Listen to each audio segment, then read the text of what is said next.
So, I was born in Singapore on 24th October 1948.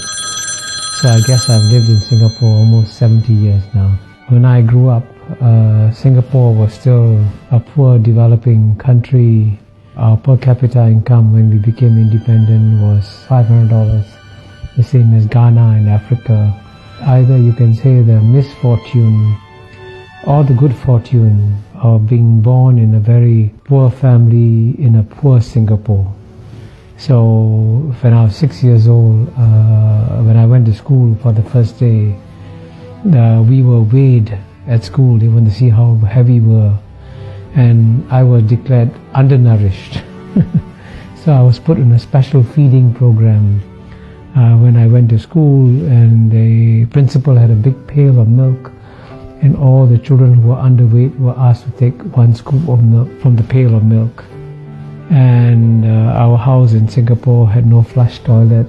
There was crime and riots, gangster fights in my neighborhood.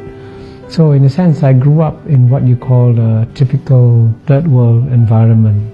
And it's quite remarkable that in my lifetime, Singapore has gone from being a third world country to a first world country. And I have lived through this remarkable transformation. I was Dean of the Lee Kuan Yew School of Public Policy for 13 years, from 2004 to 2017. And I would give every student who came to the Lee Kuan Yew School the same lecture. I said, I'm going to share with you the secret of Singapore's success free of charge. And I to tell the students that if you implement this secret formula, your country will succeed. And I capture the secret formula with the acronym in English, MPH. The M stands for meritocracy. Meritocracy means that you select the best people to run the country.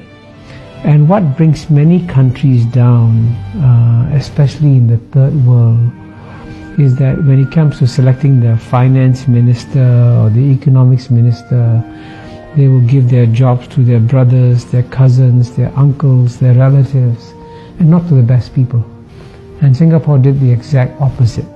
In Singapore, the jobs were given to the best people. And in the case of the Prime Minister, Mr. Lee Kuan Yew, Mr. Lee Hsien Loong, when he went to study in Cambridge University, he was the top student in the class, if not in the university. In fact, his professors were so impressed, they said, you should become a mathematician because you'll become a world-class mathematician. Then he went to study in another great university, the Harvard Kennedy School. And in that university, he's one of the few students to get an article published in a Tier 1 economics journal. Very few students get articles published in a Tier 1 economics journal. So he's incredibly brilliant. And so if the best man of the job is Mr. Lee Kuan Yew's son, then he should be selected. Not on the basis of the fact that he's a relative, but on the basis that he's the best person for the job. So meritocracy is the first pillar of Singapore's secret formula. The second pillar is P, and P stands for pragmatism.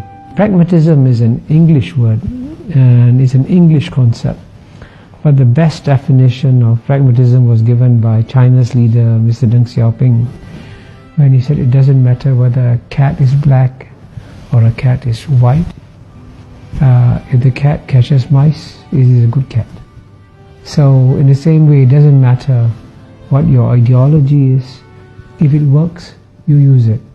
So Singapore was very pragmatic. So it would take some policies that are capitalist and some policies that are socialist, and it would mix them up.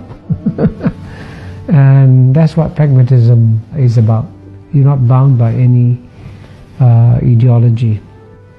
But the third pillar, the H is of course the hardest to achieve, because H stands for honesty. And indeed, what has brought most third world countries down and what has led to their failures in development has been corruption.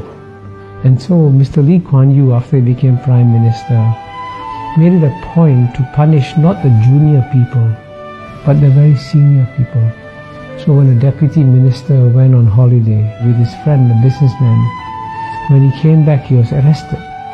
And so he said, why am I being arrested? He says, you went on a holiday with the businessman, he paid all your expenses, that's corruption. You go to jail. So when a deputy minister is sent to jail, then everybody says, oops, I got to be careful, I can also go to jail. So that honesty factor is one critical reason why Singapore has been exceptionally successful. So it's a combination of meritocracy, pragmatism and honesty, then that's the formula for Singapore's success.